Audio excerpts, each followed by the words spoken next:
Hello and welcome to the Franchise Tag Preview Show, Week 17. There is only 2 weeks left of the regular season before it all hots up. So I'm joined as always by Adam to go through all the games for today. And it is all the games for today. Everybody's playing today, aren't they?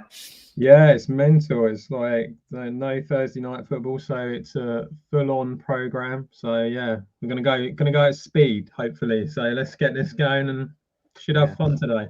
Red Zone should be interesting later. Yeah. Okay, let's get straight into it then. Obviously, no games to talk about from Thursday. So first game up on my list is Atlanta at Buffalo. Yeah, I had a look at this. I mean, the Bills should win this relatively easily. The Falcons are kind of hovering around playoff contention, but I don't think they're going to get there in the end. One thing I did look at, the Falcons are 23rd against the pass. If you want someone who's going to score a touchdown, it's going to be Diggs in it for Buffalo. So it's 6-5, pretty decent price for that if you want to put it in an accumulator. But I think the Bills will win it quite easy.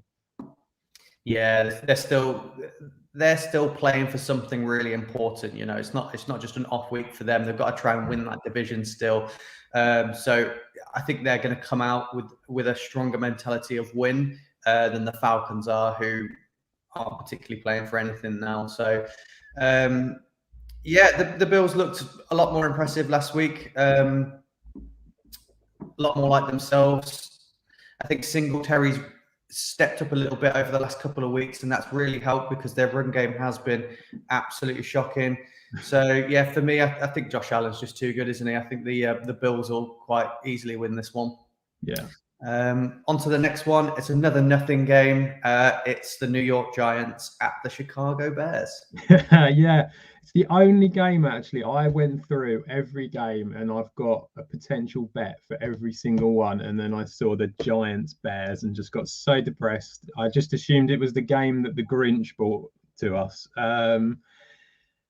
Both of them suck against the run. So Montgomery for the Bears and Saquon Barkley for the Giants. Obviously, they're both 5-6, so they're not particularly great prices. I've gone for the Bears just because they're at home, and the Giants have got Mike Glennon. So yeah, but it's a weird one. I actually think it's I don't know. I think you probably both want to lose, so you get a better pick. I mean, you say that, but we've got the Bears' first pick anyway. Oh, okay, right. For the Justin Fields trade, and we've got our own pick as well. So, you know, ideally, like I said last week, ideally in this fixture, both teams to lose would be fantastic. But, it's just not quite possible. So, you know what? I think it makes it better for us if we win this one. Otherwise, I think the Bears move to 6 wins, don't they? Yeah.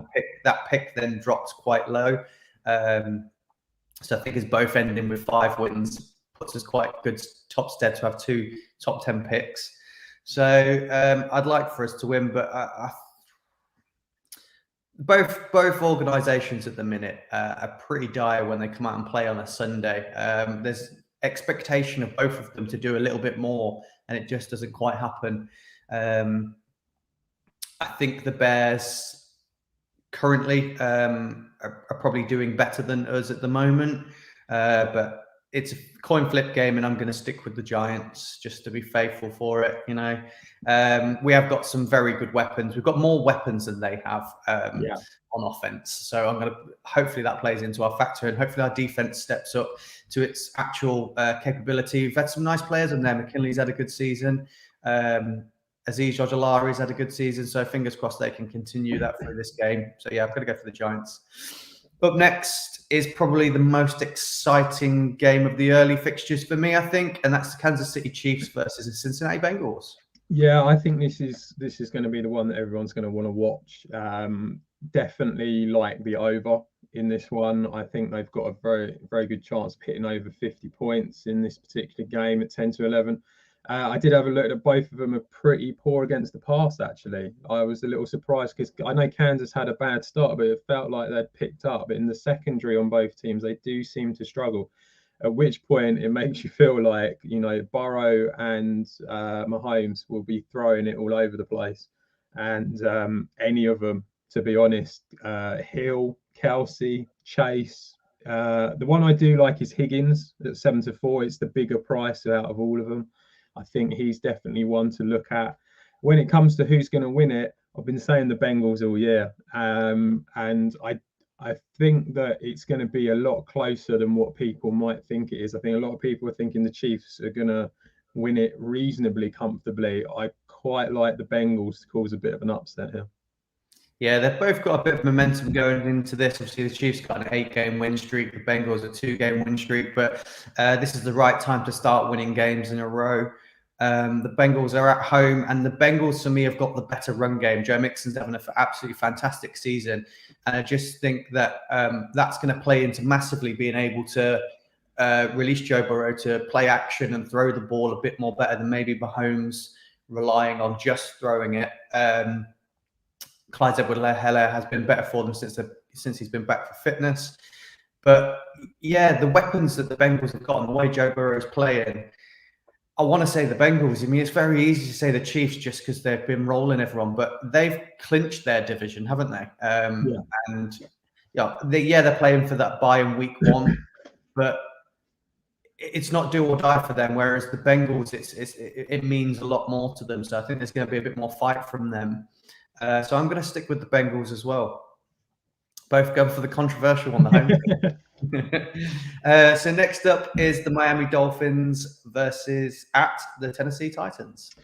Yeah, this one's a bit of a strange one because the Titans have they've kept it going without a lot of their players, and because they're at home, it does make you feel like that they have the potential to keep this going as well. I think the thing is with the Dolphins at the moment, you just can't ignore the fact that they're on this ridiculous run. It just seems to be working. And although it kind of feels like it's not working through Tua so much and he's not making the difference, that defense is doing really, really well. And I think they're probably going to end up shutting the Titans down a little bit. The one bet I do like, and I put it in my bet that's gone out already, the Titans are 26th against the pass. Jalen Waddle's back, and if anyone's going to get a touchdown, it's going to be Jalen Waddle. 12-5 he was last night. A massive price for Jalen Waddle. I know they're away, but I do feel like that there's a strong chance that could come off. So yeah, I think that one's definitely worth looking at, and I think the Dolphins might just nick it. Yeah, it's another real interesting game. Again, both got all to play for in this game with the standings so far. The Colts are hot on the Titans' tail, so that could play into a factor. I'm in full agreement with you. You can't ignore the way that the Dolphins have been playing in this win streak. I think we've got to give a bit more credit to Tua. I think he is getting it done and he is doing the business. I don't think it's more, sometimes we have those teams that are just defenses winning games solidly and the offense doesn't look, but he's doing well. He's moving the ball. He's using his wide receivers well. I think now they've got Parker's back as well, isn't he? I think he managed to get 2 good back-to-back weeks. I think that really helps in Waddle's favor as well.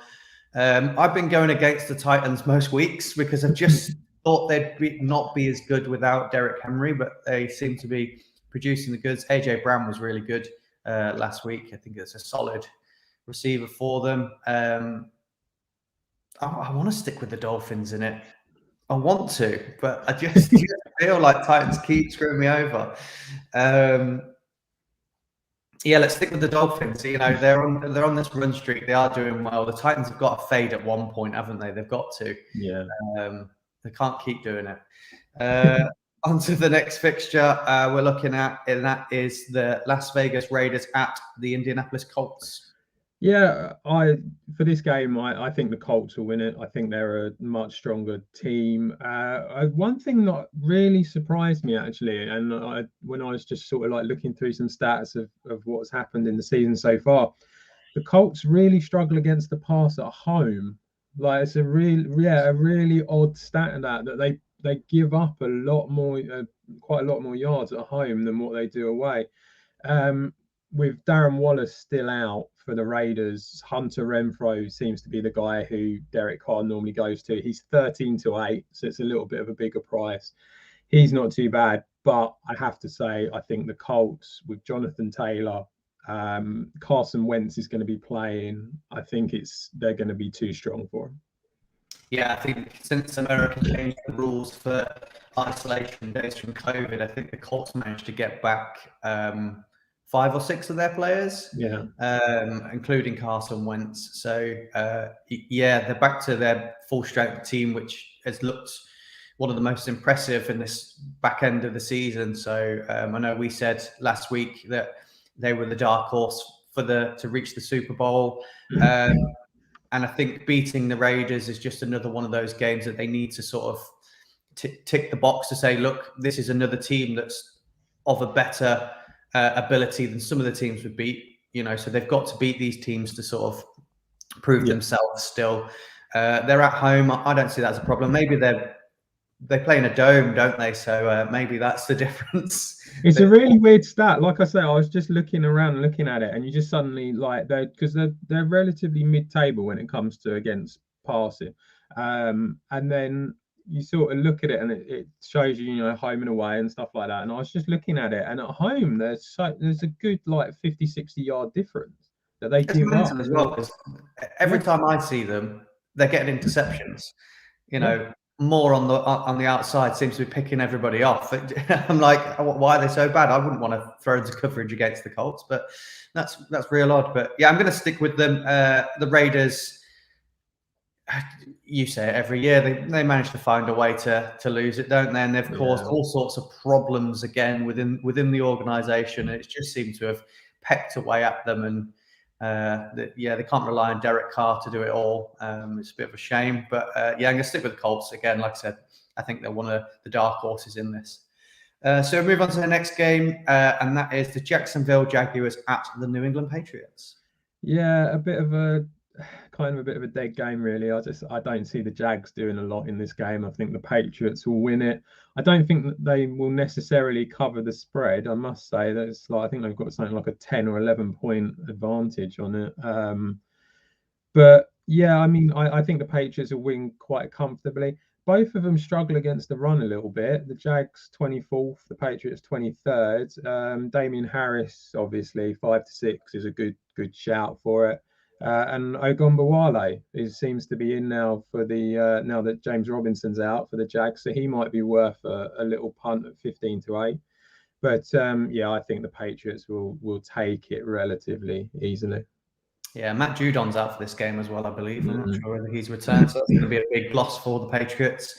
But when you say a team's not good against the run, and you think about how the Patriots play, it is all run, and that's what they do best. So that, for me, doesn't bode well for the Jags. No. We've seen a bit of a drop off from Mac Jones in the back end of the season. He's not been as accurate, and his percentages dropped slightly. But like I said, the Patriots are a run-first team. They've got 5 or 6 very talented running backs. They're going to use that to their advantage. They're at home. It's going to be cold. Jacksonville coming from a warm state. It all plays into their hands. So it's gonna be a close end to the season for the Patriots and the Bills, I think, because I think they're both going to win this week. And I'm sticking with the Patriots too. Yeah. So we move on to the next game, which is the Tampa Bay Buccaneers at the New York Jets. Another one. I know the Jets are at home, but they struggle against the pass. They struggle against the run. I think defensively they're just not strong enough. Really like the Bucs for the game. Obviously, they'll probably cover it. They're obviously out without Evans, without Godwin, without Fournette. So that's a big problem. Gronk is 6-4. You got to think it's going to be him and Antonio Brown. So I think with that in mind, you kind of have to look at them prices. But yeah, to me, I think the Bucs will win it pretty comfortably. And when it comes to the Jets, I think they're just, they're going to get another high pick and see what they can do next year. But it hasn't really worked yet. Is Antonio Brown definitely playing? I thought he was Yeah, I think he's meant to. Still questionable. Yeah. Barring any setbacks, he should play. Well, that's going to be good for them because I thought he wasn't going to play. Keyshawn Vaughn looked quite handy at running back for them, so that's quite hand. Are we going to see? I was going to say we're going to see Bell at all, but I don't know. They've got Ronald Jones, they've got Keyshawn Vaughan. I suppose you've got them two there that are probably going to take most of the running snaps there from what Fournette's had to give up. Yeah, I think a lot of it, like I say, it's going to be them two, and then Gronk, Antonio Brown. I suppose you've got Ty Johnson now and Scotty Miller, so they've still got decent weapons there. Yeah. And certainly more than enough to take on the Jets, I think. Yeah, I think we'll class Tampa Bay as a veteran organization with what they've done over the last couple of years, and the way they're ran, and the head coach Bruce Arians. I think it's just going to be too much for the Jets. I think, who are still trying to find their foot and see who they are and what they are, and to do that against this team, I think even though they are banged up on defense, I don't think that's good for Zach Wilson. I think he's going to really struggle against this team. He's going to see a lot of different defensive styles he's probably not seen from the other teams, just because they've got that in their locker. So yeah, I can see the Jets really struggling in this game, despite the Bucs being a bit banged up. But yeah, I'm going to stick with the Bucs for a comfortable win. I think they'll win this quite easy. On to the next game, which is the Philadelphia Eagles at the Washington Football Team. Yeah, another one where it kind of feels like there's one team that is struggling, the other team is feeling relatively comfortable and on a bit of a run with the Eagles. I think they'll win it relatively comfortably in this one. I know they're away, I know it's a divisional game, but even still, I think the Eagles are better. Washington are 30th against the pass. And the one player that Hurts always loves to pass the ball to is Goddard. And I think with that in mind, 2-1 as a potential touchdown scorer isn't too bad. So yeah, I'd probably say have a look at that. But I think the Eagles will win it pretty comfortably. Yeah, we saw this matchup like 2 weeks ago, didn't we? They went off against each other. The Eagles got the better of them in that one and looked to have it quite comfortably. I think it ended 27-17. And I don't think Washington were ever really in it. I think we're just going to see more of that. The Eagles, again, they're pushing and playing for a playoff spot. So, there's everything to play for them. Yeah. And they have got the ability to sort of get through this one quite comfortably as well. They've got nice run play, which opens up the pass again, like we said earlier. Dallas Goedert, yeah, is pretty good for them. So yeah, I'm going to stick with the Eagles in this one. I just haven't seen enough from the offense from the Washington Football Team, whereas I've seen a lot more from what I would say was, I thought the defense of the Eagles was poor at the start of the year, but I've seen more from that to say that this is the team to win. So move on to the next game, which is the Los Angeles Rams against the Baltimore Ravens. Could be an interesting one. Yeah, I think it potentially could have been an interesting one. Unfortunately, Lamar Jackson's still out, so that's not going to be good. The Ravens are still pretty beaten up in the secondary. The obvious choice is Cooper Kupp, but he's 8-11. So the one that kind of does interest me, and he scored 4 touchdowns in the last 5 games, is Odell Beckham. Yeah. And at 6-4, I think he's a decent price to go for, and I think the Rams will probably win it. They're certainly the more physically fit side at the moment, and yeah, they're the ones that are looking to maybe try and maybe not get the number 1 seed, because it's going to be tough for them to do it, but certainly to push on and make sure they win their division.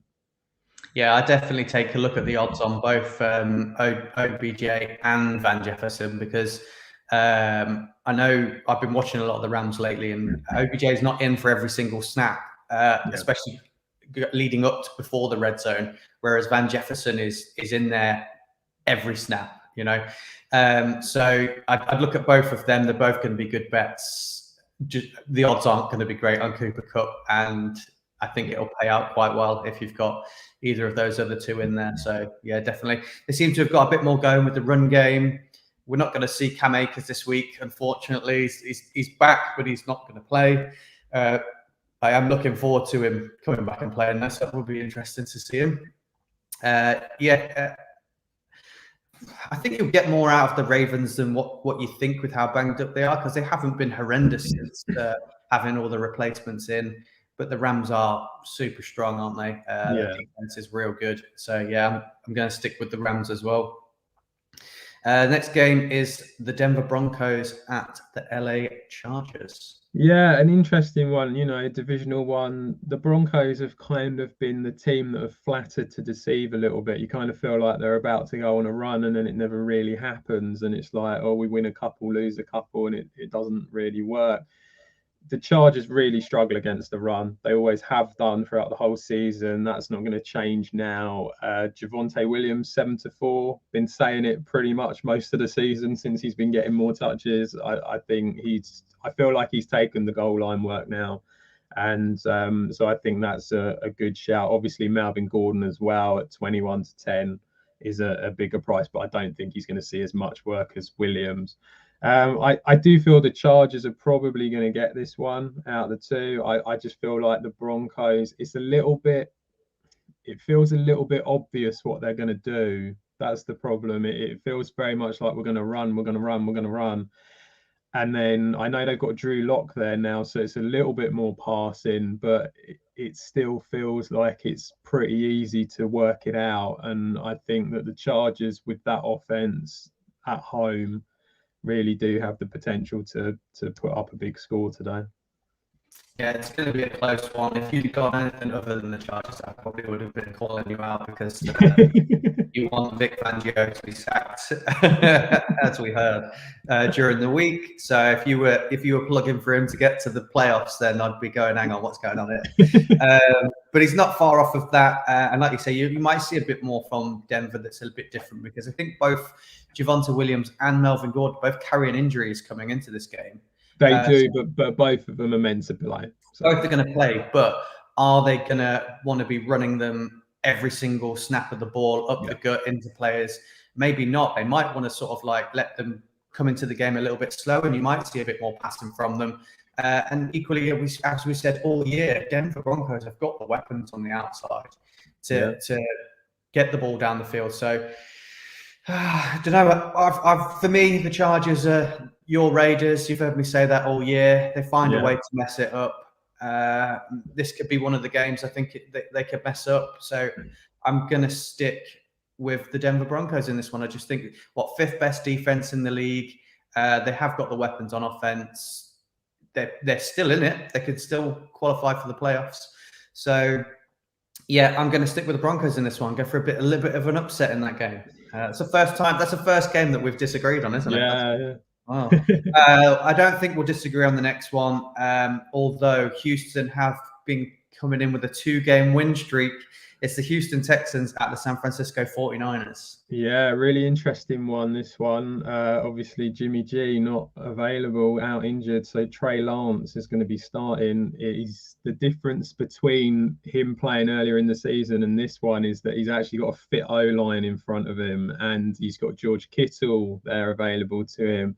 And I think you might see quite a big game from Lance today. I think he's going to do okay, partly because they're fit, and the other reason is that the Texans are ranked 30th against the run, but they're also joint worst for quarterback touchdowns given up as well.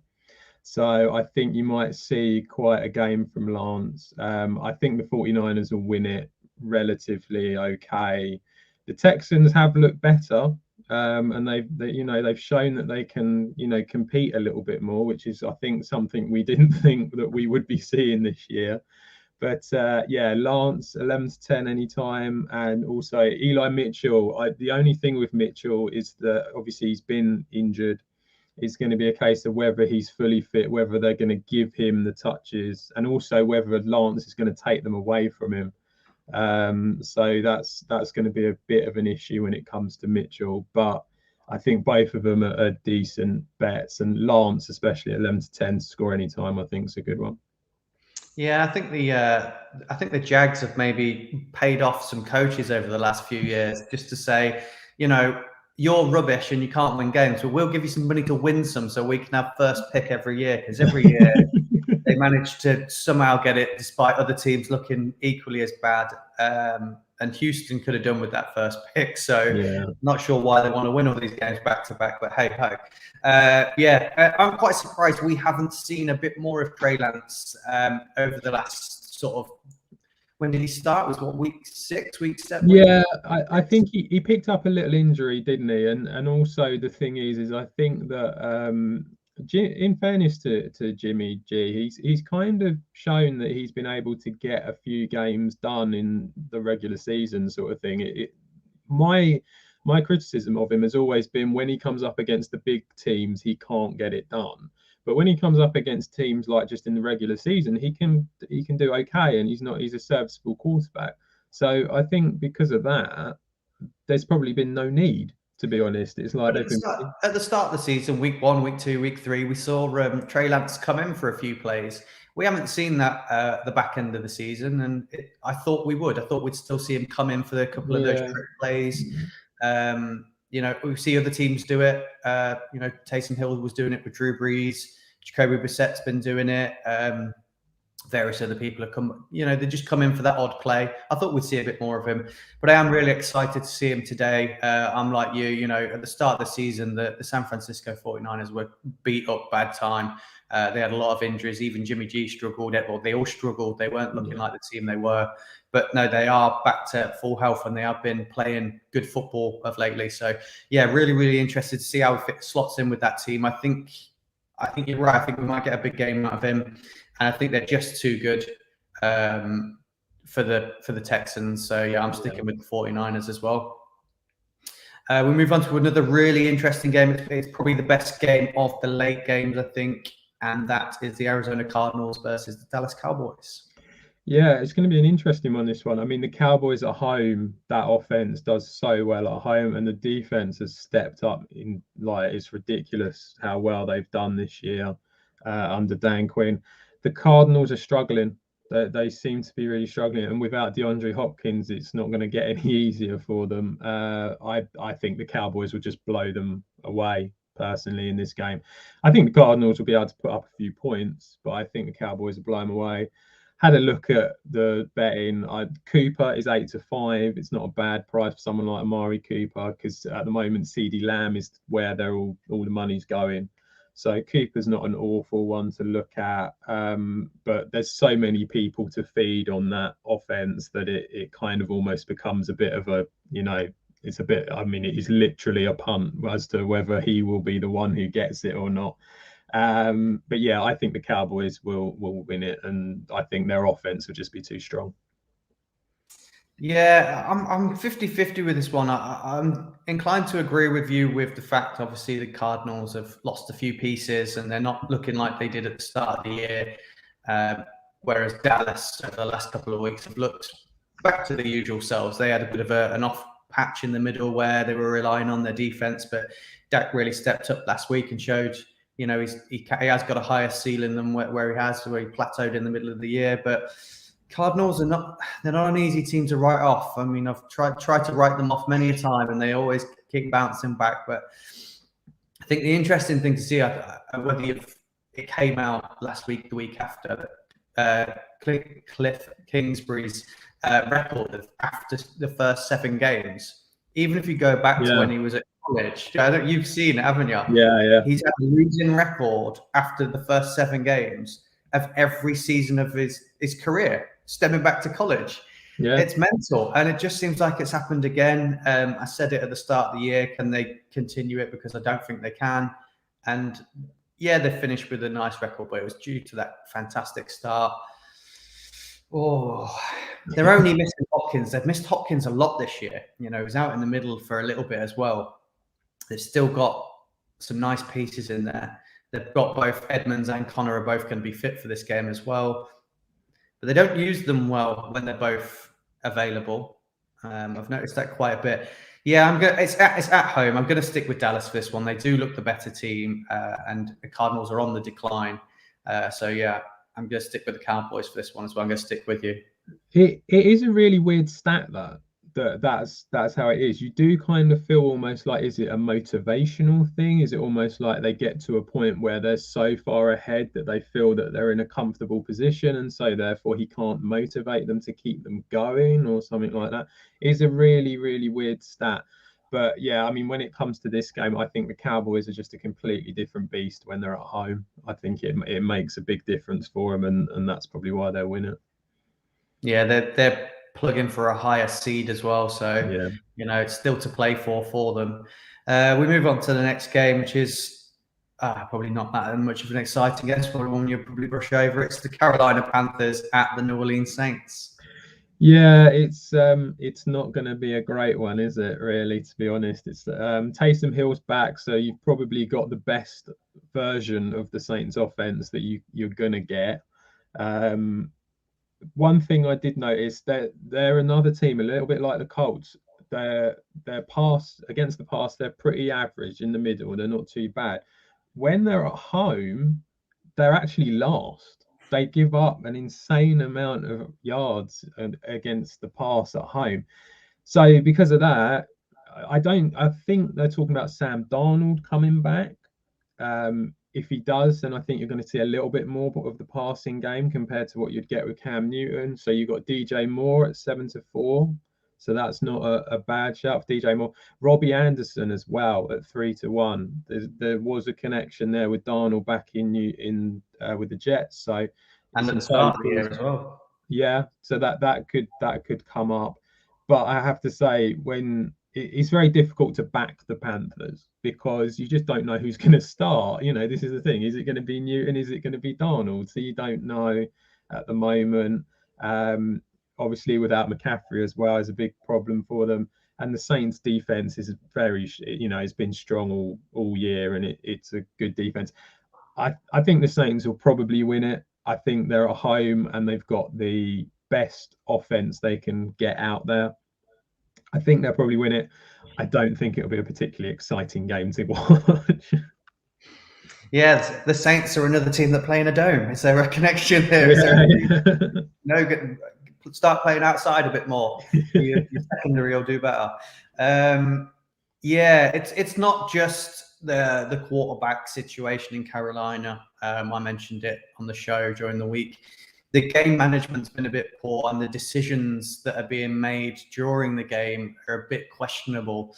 And you're just not going to get that from Sean Payton, are you? You're going to get solid win mentality and good clock management.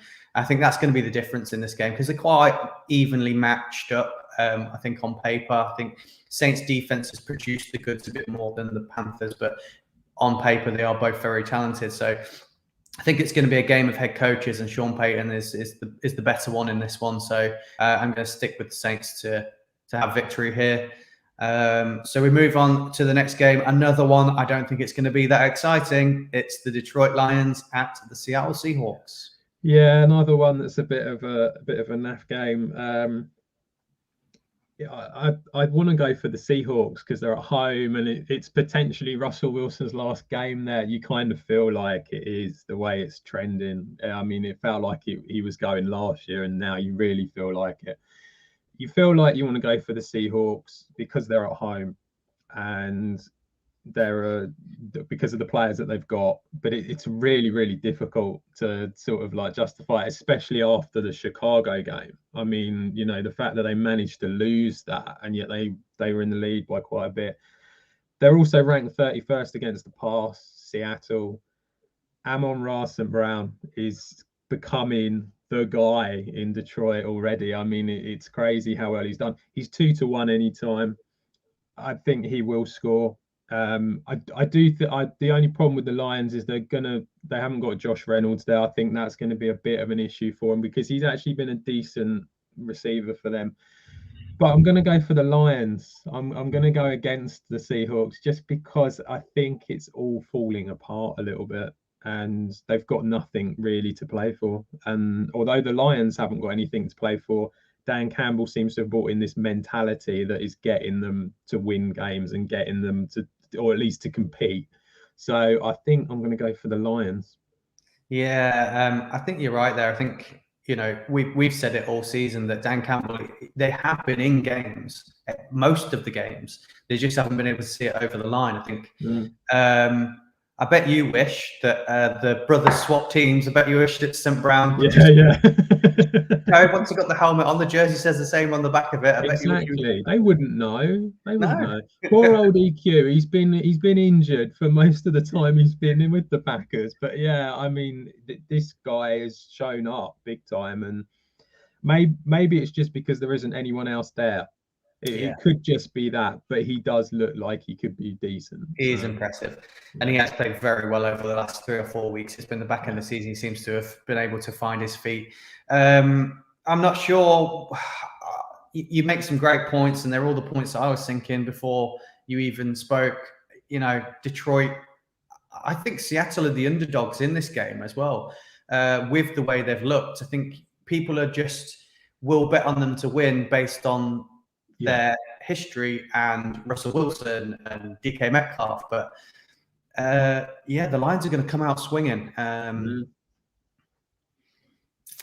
But like you say, it could be Russell Wilson's last game. He's not going to want to end it on a lose. I think he'll do absolutely everything he can, and we'll see that magician that we all know.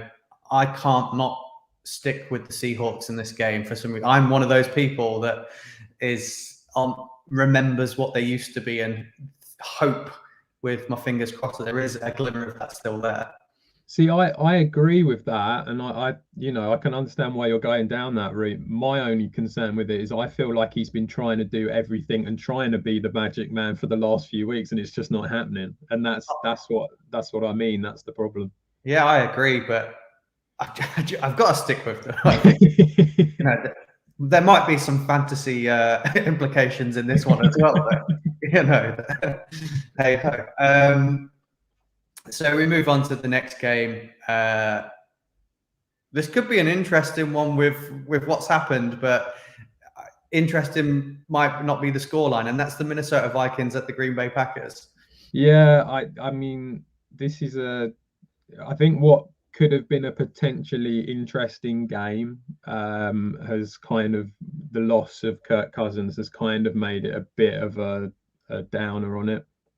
The other thing is that Vikings defense is struggling. It really is. They're 28th against the run, 27th against the pass. They're not doing well.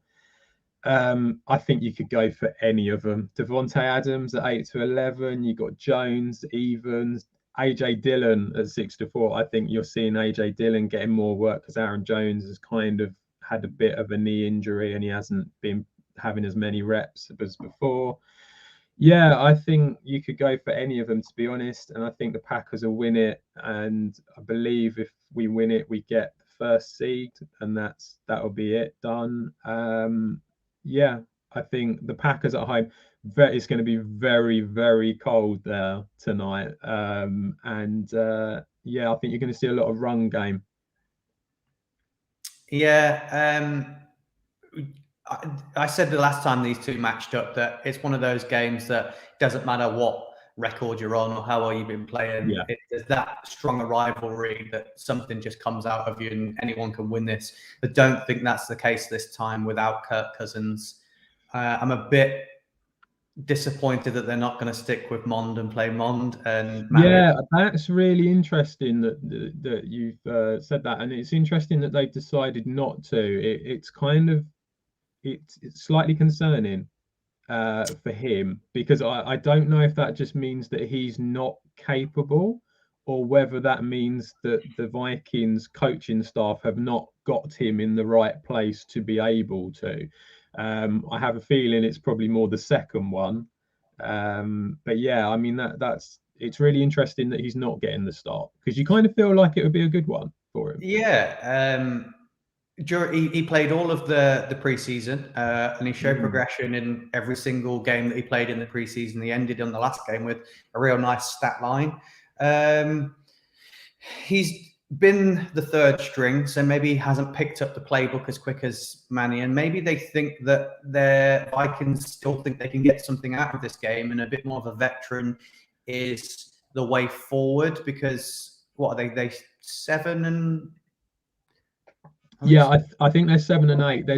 They're just outside the wild card, aren't they? So they are still involved in it, and maybe, like you say, maybe that is the reasoning behind it. But I don't know. And maybe they don't want to put him in Lambeau in the freezing cold weather. Yeah, maybe they just don't want to do it, and that's what it is. But it's a shame, because it feels like it would have been a good one. Yeah, I mean, you don't want to just, if he is, there's the potential I said in the offseason of him becoming a franchise quarterback in his if he's with the right team that can bring him on forward from what he did at college. And yeah, maybe you just don't want to destroy his hopes straight away coming up against the Packers, because they're at home and it's a tough place to go, and they are the best team in the NFL at the minute. So yes, they are. Well done for admitting it. it's not a game maybe for him to go in, but I would have liked to have seen him. But yeah, saying that, I just don't think we're not going to see the same from Jefferson. I don't think Cousins and Jefferson have just got that link up that just works no matter where the ball's thrown. Might see a lot more of Delvin Cook, Mattison. Yeah, I think you will. I think you'll see a lot of run game. And the other thing is that I don't know if he definitely is back or not, but there is talk that Jair Alexander might play a little bit, in which case they're going to put him on Jefferson as well, and that's not going to help the Vikings. So I mean, that's another reason. I think, like you say, it's going to be a lot of run game. Yeah, so I think we're both sticking with the Packers in that one. I think that's and then if anybody wants to stay up for the late game, it's on at 1:15 in the morning. I'm guessing Freddie's going to stay up for this one because there's no way he can't. It's the Browns at the Steelers. Yeah, it's I think it might be a bit of a rough night for Fred, bless him. The Steelers, it looks like it's going to be Big Ben's last game at home. I don't think it's going to end well.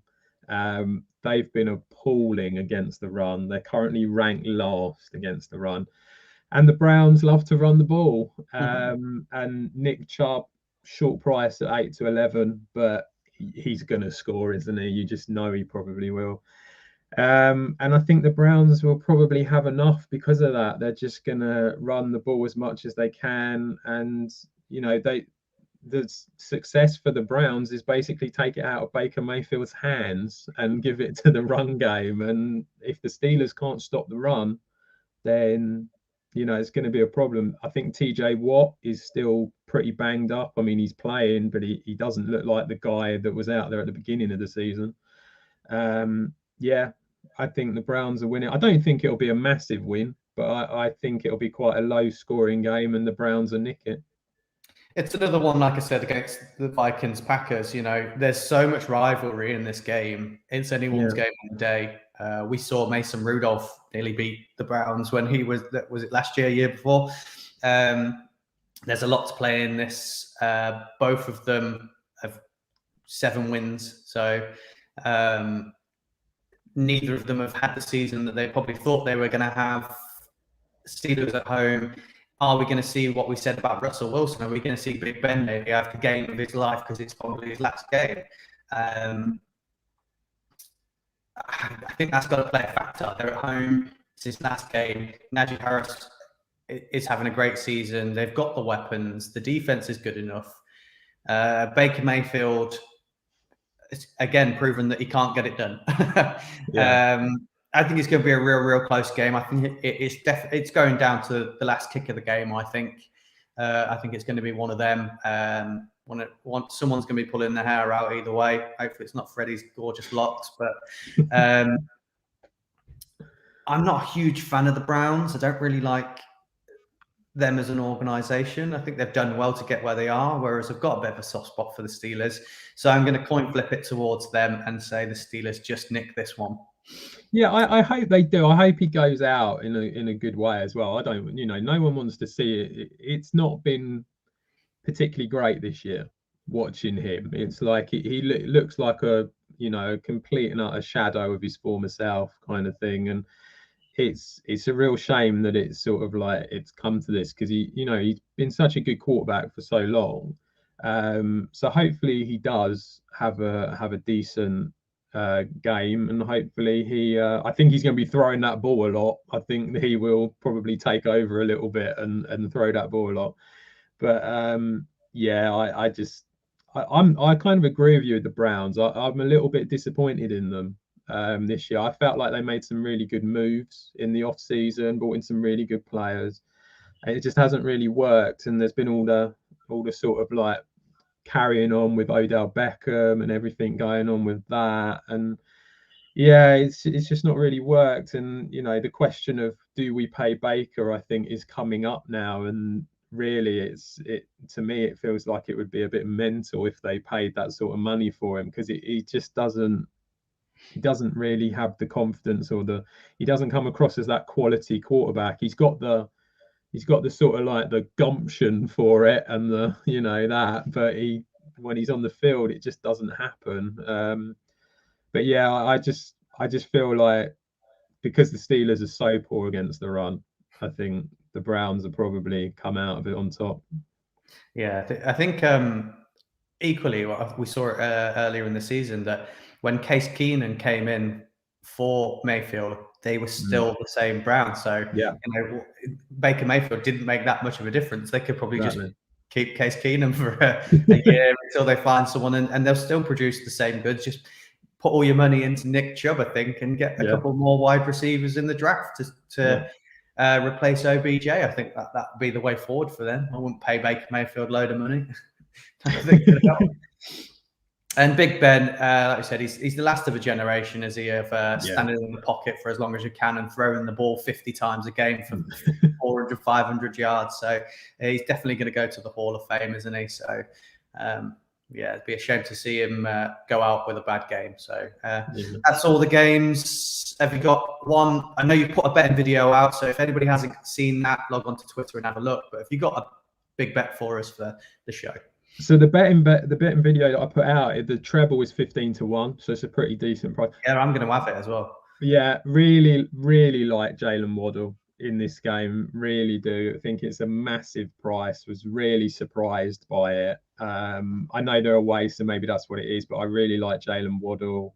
I like Javonte Williams, which is why I included him. I just think he's getting the goal line work, and chances are there will be one attempt on the goal line. So you feel like he might get in at 7-4.